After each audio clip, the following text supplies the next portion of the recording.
Let me just remind you as I turn that recording on of our rule about that. If you want me to pause the recording for a minute to offer some frank feedback about one of our companies that we're reviewing, just let me know. I want to remind you all that you guys are really seriously important. You are the impact elite.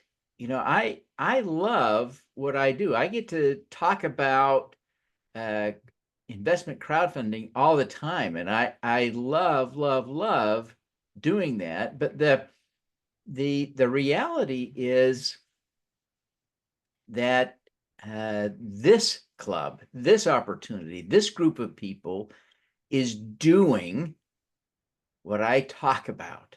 And I love doing it with you. So you really are change makers. You are impact havers. You are genuine impact investors. And I am thrilled and grateful that you are here with me. Let's take a quick minute for introductions. And let me invite you all just to share very briefly, but share something good that's going on in your world. Scale, let's start with you. What's good that's going on in your world? Oh, after an elbow replacement this summer, everything's going great. I have an arm that works and a superhuman elbow. Yeah. So all is well in my world. Yeah. I'm a little bit embarrassed, but I will just add that we looked at the bill that the hospital charged and the doctors and the surgeons, and her elbow cost as much as our house almost. It It was was like, shocking. whoa. Yeah, this was not a cheap elbow. But luckily we have good insurance that paid for it. So Yeah. all is well. Yeah, thank you. All righty. Chris, what's new and good with you? Well, we just got approval for another Rotary grant to work in Kenya. So I didn't write it. I once another Rotarian stepped up to plate. I was the expert advisor, having been there. The person who wrote it's never been to Kenya. So, but we were excited that we got the grant approved. That is great. Congratulations. Yeah, Chris and I met on a trip to Africa. She and her hubby had been to Kenya, and we met in Ethiopia on that trip. Wow. Good memories, and congratulations on the new grant. Yoga, what's new and good with you? Hi Devin. Yeah, I just signed up like last week for a pro bono work with several other financial professionals to work this upcoming Friday, to advise on local nonprofit decisions, mentorship like Boys and Girls Club, but not Boys and Girls Club, what to do with their HQ, with their headquarters building. So looking forward to that. That's great. Congratulations. That sounds wonderful. Chandan, what's new and good with you? The new good thing that happened this week, that my child got a green belt in Taekwondo, and we feel very proud of him for being a master of Taekwondo. That's great. And that is a good news that we have recently. He's just 6 years old, right? 7 years in the next month. Okay. 7 years in the next month. Yeah, so he'll be as tall as I am. Oh, thank you. That's great. Yes. Thank you. So, Carl, what's new and good with you? Well, we're working to put together this new organization, RCI Community Funds, that will be adopting NC3's Diversified Community Investment Fund model. We're spinning off right now a nonprofit that will be the educational arm, and we're putting together a collaboration with the Center for the Common Good, which is the call I just got off, where we will be working with their people, their groups, and sharing resources to start doing a series of programs on everything that's important to rebuilding a community from an economic sustainable base. Fantastic. I love it. I love it. Congratulations. Marie, welcome. I may be wrong, Marie, but I think this is your first time with us. Why don't you take a moment to introduce yourself and tell us what's new and good with you?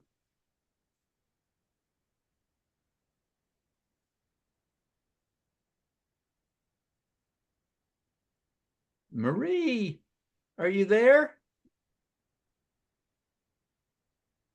Well, Marie, if you're silently participating today, we welcome you anyway. But we love this group. But this is a group of active participation. So we hope you'll be able to join us and participate fully in the future.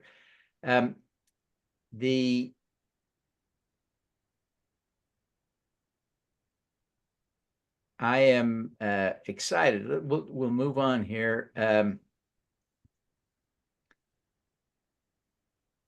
I want to thank you for helping me pick the companies to invite the companies that we will review today. I really don't, in the olden days, in the first months of the Impact Cherub Club, I took that role on myself, and I really like having you guys weigh in on that, because then I don't feel like this is Devin's pick of the month, but this is your choices. So thank you for participating in those polls when I send them out. I want to invite you all to invite a friend to join us. Our goal here is to build a movement, and we can't build a movement with just 7 of us. We've got to build more. We got to get more people in this room. So I invite you to think about who might be able to join us in this club. We are expecting that new members will become sort of dues paying members, and our dues are $5.95 a month. And I pay about $150 a month to attend Rotary. So I think of $5.95, roughly the cost of a coffee at Starbucks, to be well worth the impact. But there are expenses. Chandon and I don't get paid a lot, but we have expenses, and Chandon and I have to buy groceries, and so we do charge those dues, and appreciate your supporting us in that way. Kevin, great to see you here. Thanks for joining us. Kevin, I'm glad to be here. Take a minute and tell us what's new and good with you. Well, what's new and good with me personally, or? Yeah. Okay. Well, for the we moved here to Asheville 14 years ago because things were not, my older grandson's situation wasn't stable, and we came to provide kind of a sane place for him. And he left last week going to college. And so we've done our duty with him, and it's worked. And, when you come into a situation, a kid can think it's me, and we were there to say, no, it's not you. It's the people on the other side of the house. You're not the problem. There is a problem over there. And so, it really worked. I think we did a really good job with the boy. He's gone to the Culinary Institute of America up in Hyde Park, New York. For the last 14 years, we've had our kids and grandkids living on the farm or next to us, and that's all. It's not quite true. Now the first one's left. The other one goes in a year and a half. So he's doing great, but gosh, the boy is gone. And, you know, we have empty nests, but our kids have moved back next to us. So, you know, I can walk to both of their houses, you know, right That's here. great. And, but anyway, That's so it's- great. Well, thanks for Yeah. sharing, Kevin. yeah, thank you. We a few months ago, I switched kind of our operations back end to the Google Group system. And you know, what I love about this system is that it allows us to do everything with one list. Hmm.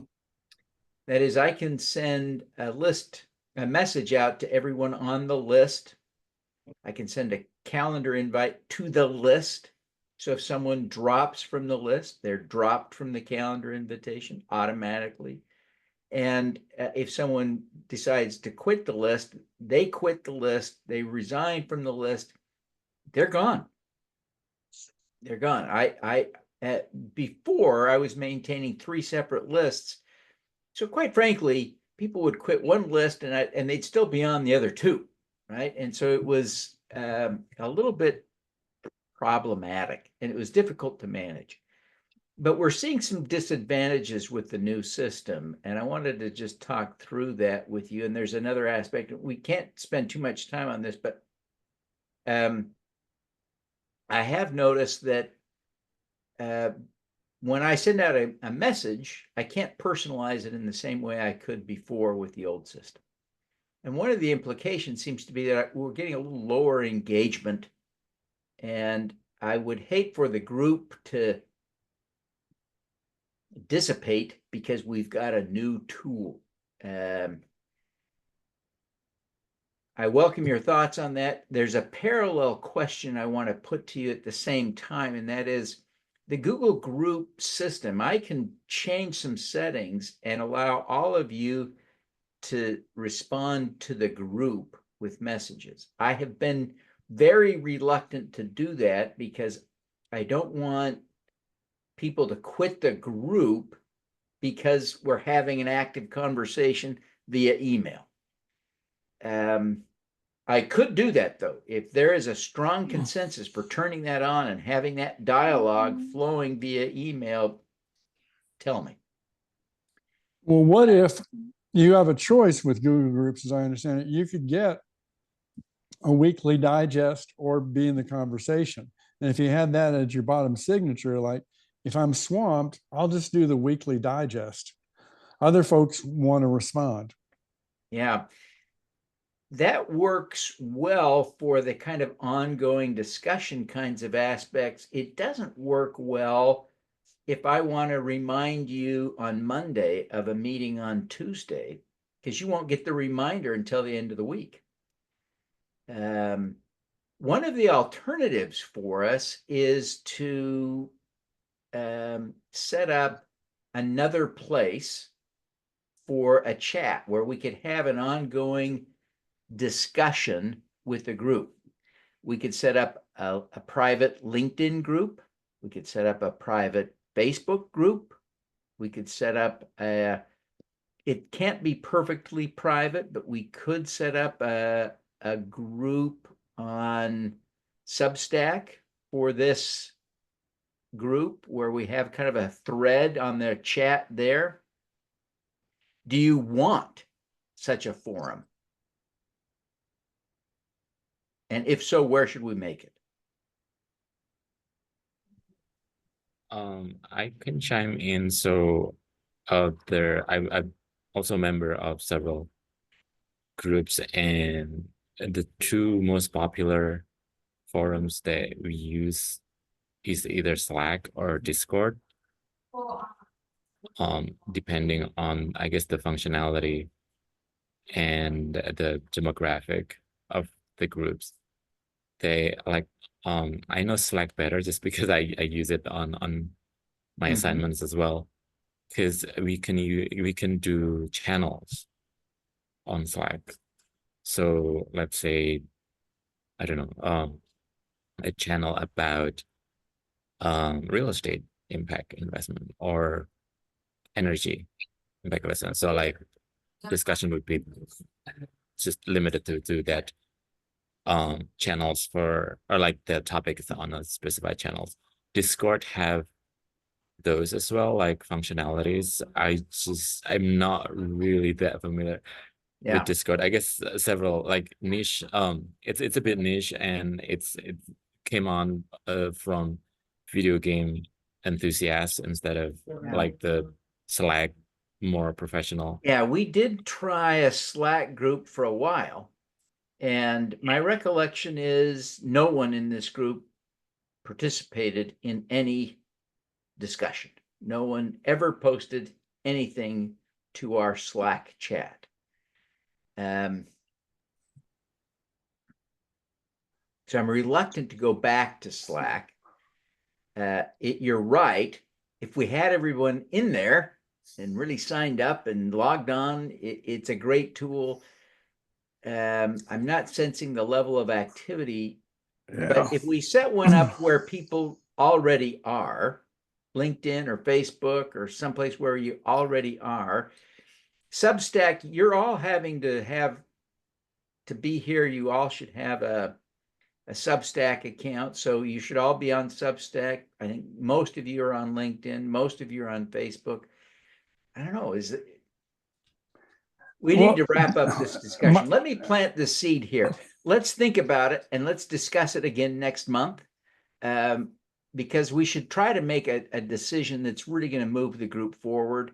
And we just don't have time to talk about it more today, but let's continue the discussion next month. If you have thoughts and feelings, feel free to email me too, and we'll continue the discussion. No decision today. Let me just share in the link in the chat here, a link to the recording for last month. If you missed that and you want to watch, you can. I will also share the link to our investment log. And you can see what we've done in the past there. Tomorrow is our Super Crowd Hour, and I'll be presenting a discussion about how to beat the stock market with impact crowdfunding. And so I invite you to come to that. I think you'd all find that interesting. You know, the reason I would just remind you, the reason that's important is I think all of us have money invested in the stock market. I bet there's not any of us that don't. And if we could convince ourselves that we can beat that by, Carl raises his hand, huh? That's good. That's good. I'm proud of you. But you know, if we move our money from other places to impact this way, because we're convinced we can meet or beat what we're getting before, that gives us a whole lot of capital to deploy for impact. Let me just share the link to the post on the Superpowers for Good, where I talked about today's meeting. So you've got that handy.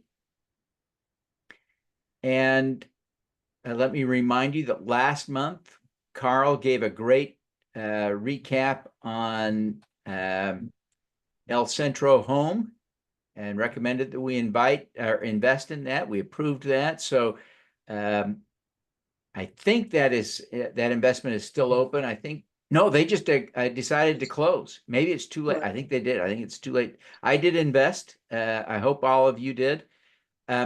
But with that, we'll turn the time over now to Kevin to give us his report on the Africa Eats. This is kind of an exciting company. I'm really excited about this one, and Kevin did tell me offline that he was excited about it too. So, Kevin, we'll give you 6 minutes for your Okay, great. Well, raise your hand if you know Looney Lobes. Okay, only one. Well, this is a deal from Looney, who is sort of been around forever and sometimes has really good ideas and sometimes has a lot of other ideas. This is one of his really good ones. It's a holding company that is investing in privately owned, privately held food businesses in Africa that is growing really fast. and they're trying to move one of those businesses to go public on the Mauritius Stock Exchange, and that's just a really tiny stock exchange where it can raise more capital. But their revenue growth is pretty darn exceptional, and the the profitability is varying because it's a holding company. It's like a little Berkshire Hathaway. The number of holding companies that have gone public that are succeeded, it's less than a handful. And there are some folks that have done it. This one has lots of potential because I think it's a really undervalued, neglected assets. I mean, people discount Africa just because we're not in Africa, and people in the U.S. discount the value, but it seems that they're really valuable. I mean, I there is the link to the WeFunder, which I can go back and get, but it's a really intriguing model. So you're buying a share that's doubled in price in a couple years, that then if it goes public, you'll be sort of a special purpose vehicle that will be part of one of those going public. And so, when it goes public, you'll hold things privately. If it's a successful IP, who knows what an IPO on the Mauritius Stock Exchange is like. I mean, it's not like NASDAQ. It's not like it's like Mauritius, which is, probably better than the one in Sicily, I mean, but it is a way to increase capitalization. And I find it just, this is really about the sourcing of the companies that are growing. And I could go, let me go back to, let's see, where is the, it's probably in this browser. Yeah, I can find the revenue growth is pretty exceptional, and it is capitalizing an area where capitalization and is hard, and they've done the due diligence, and they have steady growth in revenue over the last 3 or 4 years. So I'm real high on the model. I think it's and I'm they're picking profit things that seem to be pretty high growing pretty rapidly. They've got 21 companies based in 8 countries, 52% compounded annual growth rate. They're up to 36 million, and they were in aggregate revenue. So when you have a holding company, it's aggregate revenues. Nearly all are profitable, and they have examples of them. There are 15 businesses, 36 million. So they have a couple that are 7-figure businesses, 2 or 3 or 4, and the way I look at this Cherub thing is that it's a fun place to invest in the curated stuff that Devin puts up and put in 100. But this is actually an investment that I think makes some sense. And you should think about it a little more seriously than I think about my Cherub stuff. The Cherub stuff is, oh, that's good. I like the idea. I am more willing to invest high risk, high potential in this space than I am if I were putting in money that mattered. But this is a place where there's very little to dislike about this model. So that's where I am about it. I'll be glad to take any questions or anything.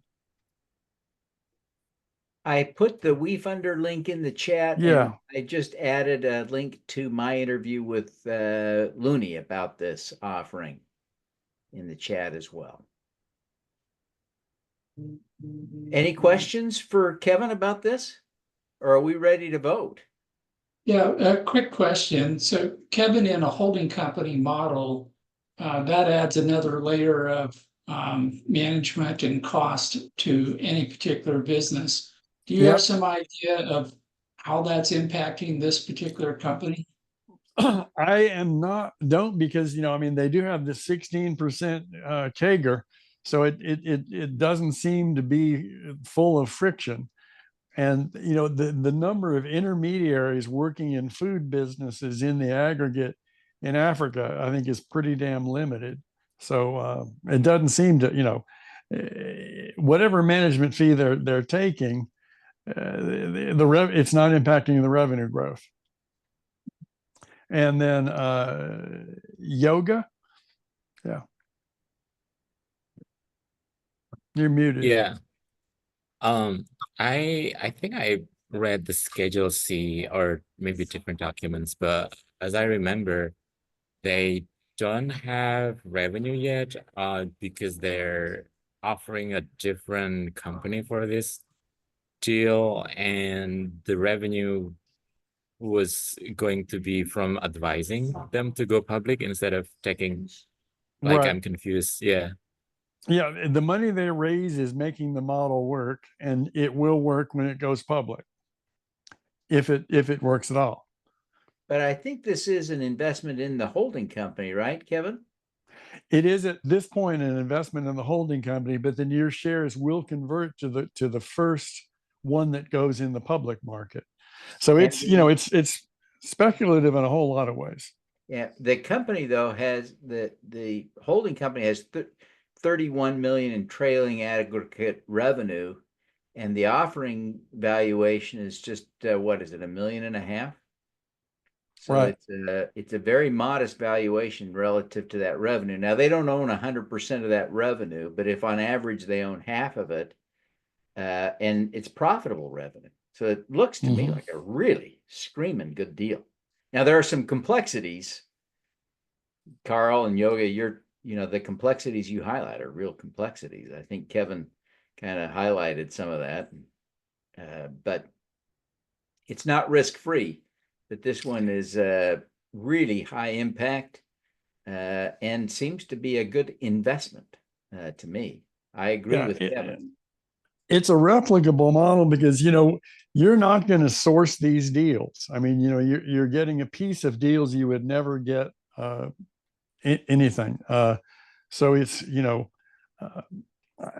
I'm afraid to invest in it personally because I could be really fascinated and spend way too much time in it, but I'm going to put some money in it. Yeah. Let's see. There are 7 of you here to vote. And one hasn't voted. I don't know who hasn't voted, but I'm kind of guessing maybe it's Marie. Marie, you are welcome to vote. I know you may be new and nervous, but you don't need a special license or years of experience to vote. So if you want to vote, go ahead. All righty. With that, I'm a little bit surprised by the poll results, but let me share. So we tied. Now, I don't get to vote, and I will not break that tradition. I'd love to hear the no's. I mean, you know, I want to be part of it because it's experimental and pretty cool. And it's a model I'd like to see, to be part of. I'd love to hear some of the folks who voted no, if I can ask that question. Yeah, I'll happy to speak up on that, Kevin. The model is in my mind, it's got a lot of potential, but it's very, very new. It's not far enough down the road where I think that what they're proposing is actually happening. And so where all the revenue to date is in the form of fees, and they're dependent upon taking it public in order to execute on their plan. That's in my mind, that's 2 F's, and that's one too many F's in my book. Even for concurring with you, I think it has a lot of interesting potential, but I guess I'm not feeling like a gambler this morning. Okay. Well, let me suggest we leave it there, not because this discussion is really over, but because we are so limited on time. But I Yeah. think this, our pattern in the past is when we have a tie is that we simply leave that up to each member of the club to make their own decision on a difficult investment. And Kevin, thank you very, very much. Can I just thought ask a couple other no's if you could say it really quickly? I'd love to know. I mean, it's, you can't Africa, holding company, food, unproven model on fees. I mean, those are all true things. Was there any other reason for the no's? Yeah. Okay. I can chime in. It's the Yeah. same as my previous question of the Schedule C doesn't seem like this is what is being offered, like what you were saying is being offered. So I like the idea actually. But I was flagged because of the Schedule C, what Schedule C says. Can you, in what way do you think it's deceptive? Not deceptive. Oh, you mean like Well, maybe not you said because- they're not selling what the Schedule C says. Yeah, because the revenues are non-existent there. Like this is the new Mhm. company, could be different from what, or it is different from what is being proposed, and that the opportunity for revenue is on the advising instead of the participations, or I may be wrong with that. Yeah, I think there is real revenue if it goes public. I mean, I never like to invest, as like with Carl, on two dependent variables, that this has to go right and that has to go right. But it's such a cool model. I'm going to put some money in to be part of it and see how it works, because I think the model will work. And I've known Looney a long time, and he's good at adapting when things don't go well. So anyway, I'm Yeah. betting on Looney. And I know Yeah. Looney's track record. That's probably makes me more willing than I would be otherwise. Yeah. Okay. We need to move on. And I Okay. appreciate the discussion could go on forever because this is really an interesting deal and a bit controversial, but we do need to move on. I volunteered to cover the other company we're looking at today, which is Green Compass. And I'm going to share my screen and share a bit of information. Let me be sure to share the sound. There we go. So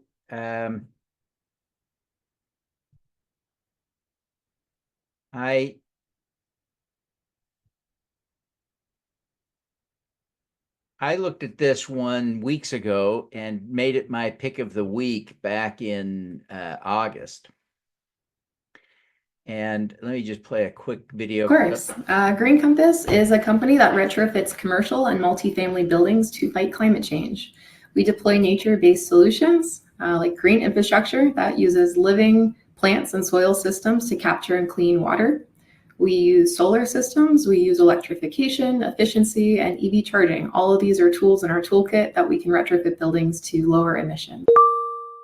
So that's kind of the overview. It seems to me that what they're really specializing in, for all our talk about solar and electrification and EV infrastructure and all the rest, their focus seems to be, at least historically, on doing storm water runoff projects.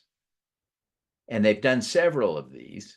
And the reason that works is that there is kind of a credit market that DC created. A few other municipalities around the country are also doing this. So it's beginning to multiply across the country, but very early stages. But they're a leader now in this new marketplace.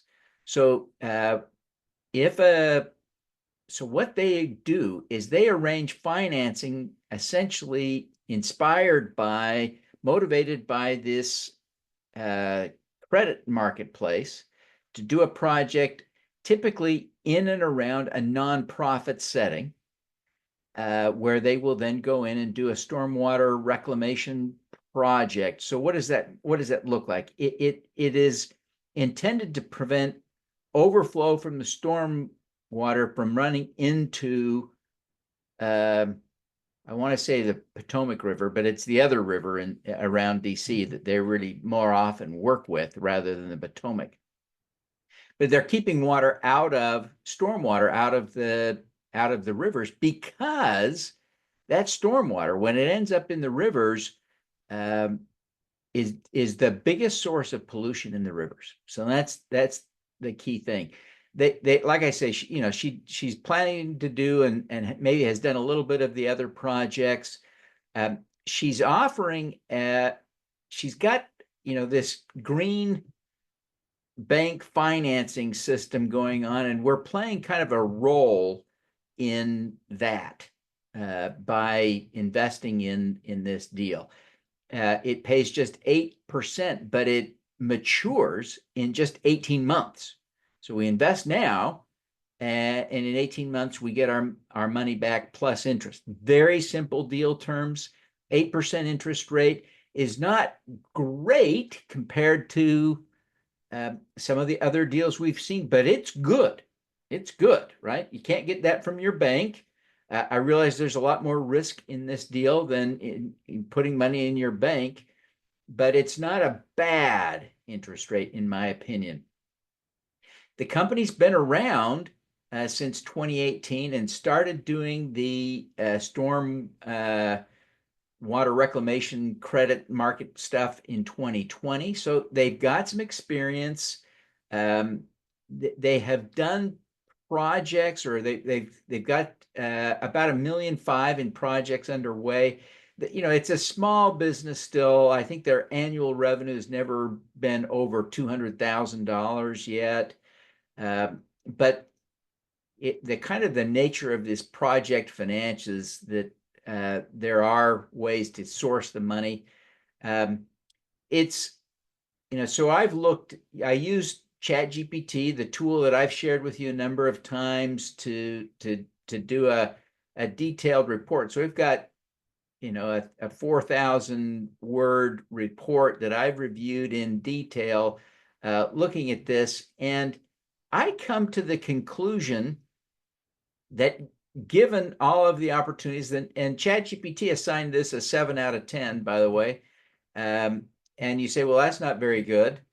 I've never had ChatGPT give a deal a better score than that. That's the highest score it's ever given a company in my experience. So this one, very high impact and reasonable deal terms.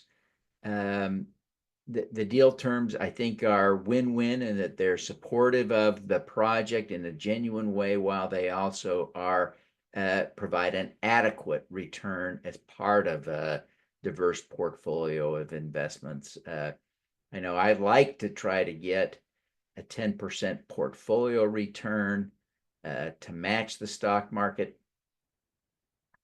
What I could theoretically get in the stock market, and so this would not be a big weight or penalty on my portfolio. So my recommendation is to invest. We've got time for a quick question or two. What do you think? Any questions about this?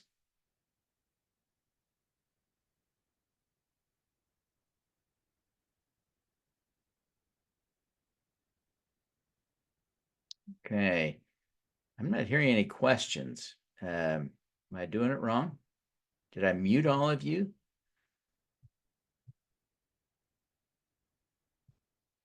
My screen, I'm trying to find my stop sharing button. There it is. There we go.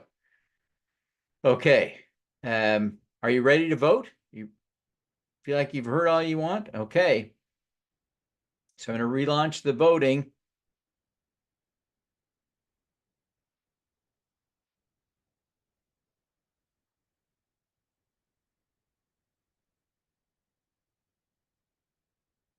Okay, well, it looks like Kevin left. Hope his feelings weren't hurt. So I can't vote and someone isn't voting. Maybe Marie's not voting today. So I think that's everyone. So I'm going to end the poll and share the results. So this one, we got the green light on this one. So one thing I didn't mention that I probably should have mentioned that I liked about this one is that our loyal member of the Impact Cherub Club, Jackie Logan, is one of the key officers at Raise Green, and Raise Green is hosting this offering. So I always like it when we can support Jackie, and this is an opportunity for us to do that. So welcome back, Kevin. We just voted to invest in Green Compass. It's a simple deal. The other thing is really complicated, and that appeals to me. So how can I get the transcript? I'd love to hear people's objections to Looney's deal. I think that's interesting in a lot of ways. Yeah, I'll send out the recording, and I can send out a transcript with the recording as well. Transcript would be great. Thanks. Okay. Yeah, I would have voted yes too. So there we go. Okay, thanks. I want to just take a minute now for our education moment, and obviously we don't have a long time for this for a variety of reasons, but let me start a timer so I don't lose track. I'm as bad as anyone, maybe the worst. You know, Gail reminded me the other day I talk too much. But I want to talk about valuation. And, you know, without wanting to belabor a point too much, one of the things I loved about Africa Eats was a very reasonable valuation. But I want to share a rule of thumb. Before I share that, I want to make a really critical point. If we invest in an equity type investment, and you know, some of the equity type investments are convertible notes that sound like that, but equity type investment, if we're looking to get a multiple of our investment back as a return, if everything looks good, everything looks great management team, and you know, great product and great impact, if everything looks good except valuation, it's a donation. You are making a donation. Valuation is critical. It is the critical factor. In terms of making an investment, probably nothing else matters more than making sure that the valuation lines up. And with crowdfunding, the issuer, the entrepreneur gets to just set a valuation, and we take it or leave it. There isn't really a negotiation going on. So we have to be careful not to just take a bad valuation. Here's my rule of thumb. And it is just a rule of thumb. What do you do with rules of thumb? Maybe you start there, you don't end there, right? But it's a good way to start. Here's my rule of thumb. Start by judging this. Is the capital raise at least 10% of the valuation? So if someone is raising $150,000 and the valuation is 15 million, what percent of the valuation is the offering? It's 1%, right? So that means the new investors get 1% of the company. I would argue that's wrong. That's not a fair valuation. And I realize that has nothing to do with the economics and the discounted cash flows and the future potential of the company.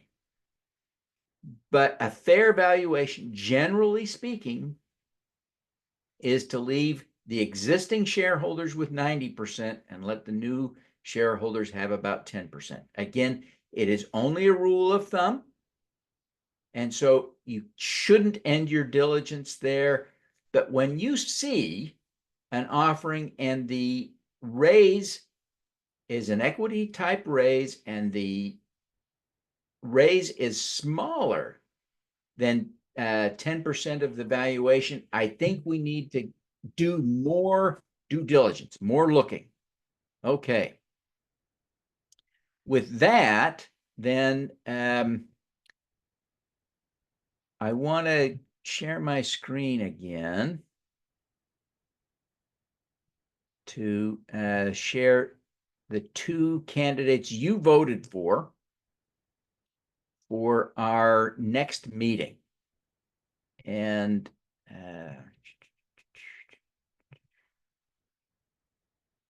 so the first one I'll pull up here is Halcyon Energy. Our company is Halcyon, a startup with a mission to change energy for the better, and we're starting with an innovative small wind turbine. We've set out to create a wind turbine specifically designed to operate in towns and cities where turbulent wind can change direction suddenly and frequently, creating dangerous conditions for traditional open-bladed turbines. The power shell has no external moving parts and works by gathering up turbulent air from 360 degrees and directing it onto an internal blade. This allows the power shell to operate safely in the built environment, such as on rooftops, commercial areas, warehouses, and even in places like schools and wildlife stations, all while avoiding many of the problems associated with open-bladed turbines. Changing energy for the better also means supporting our customers' local economies. Over time, we plan to utilize manufacturing and sourcing in regions where our turbines are being used, allowing us to return economic benefit to our customers' neighborhoods. As part of that commitment, we've again opened our company up to investment from future customers and like-minded individuals instead of the big banks and the super wealthy. It's up to all of us to change energy for the better, and a better wind turbine is just the start.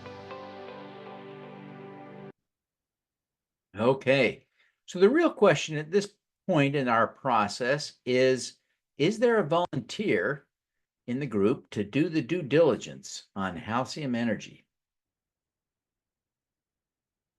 Would one of you like to tackle that?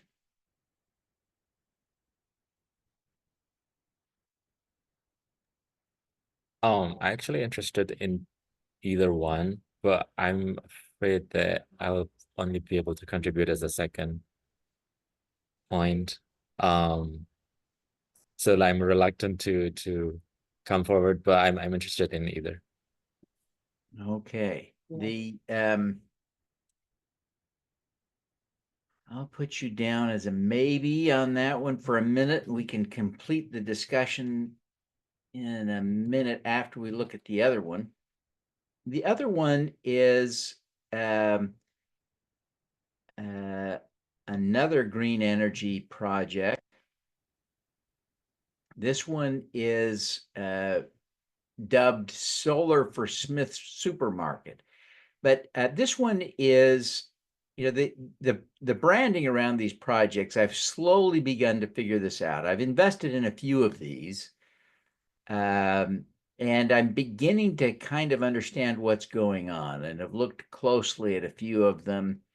So what's really going on is a company called Ovanova is doing solar projects in rural America, primarily in the South, but all around the South, the Southeast, right? And so they're taking advantage of USDA, so federal government agricultural community grants known as REAP grants. And I can't remember what it's rural electrification or something, but the bottom line is Ovanova is really the borrower.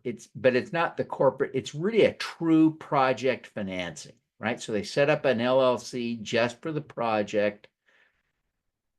In this case, the supermarket is putting up some of the money to do the solar panels, and then the balance of the project will be funded by this federal grant in about a year. After they get the solar panels installed and they've been generating electricity for a month, the grant kicks in, and we get paid back if we invest from that grant. So the money we're waiting on is from the federal government. Of course, if the solar never gets installed, if it never gets completed, it won't work. But they've done a number of these projects. And like I say, I've invested in some of the others, and I invested in one just several months ago. And in that case, they were doing a two-stage deal where the first payment came as a result of the grant, And then the second payment will come from an investment tax credit benefit that will pay off the balance. So I got my first payment representing 50% plus interest. And again, it's 10% interest. So I'm kind of excited about this one. Do we have a volunteer to look at this one?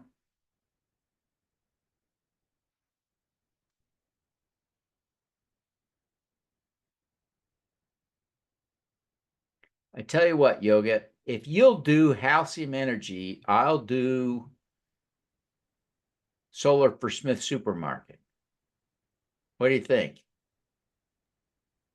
Okay. Yeah, we can do that. All righty. I appreciate you tackling that. Since we have a small group and we lost a couple of our folks before we had this discussion, I'll tackle this, and I may ask the group if anyone else wants to join us. And Yoga, would you welcome a friend to help with the due diligence on Halcyon as well? Oh, I'd love to actually want Okay, so help I'll on that, ask yeah. for a little help, but if we don't get it, you and I are on point next month, okay? I would love on Halcyon, since I've never done this, but I mean, I am so not knowledgeable. So if Yoga and I could work together with him being the lead, I would be happy to do that. Oh, that'd be great, Chris.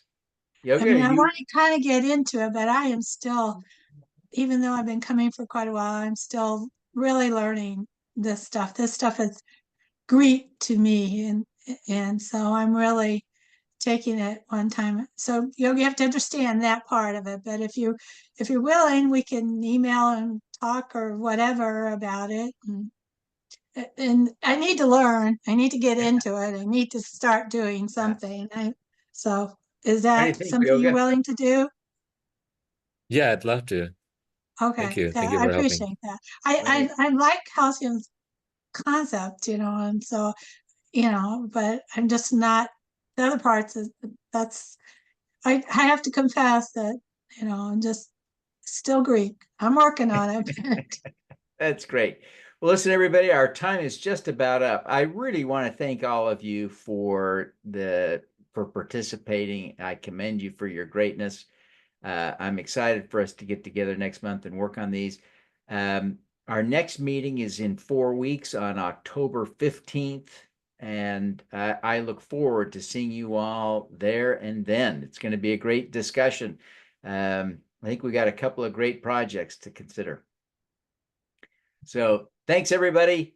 Have a great month, and we'll see you in 4 weeks.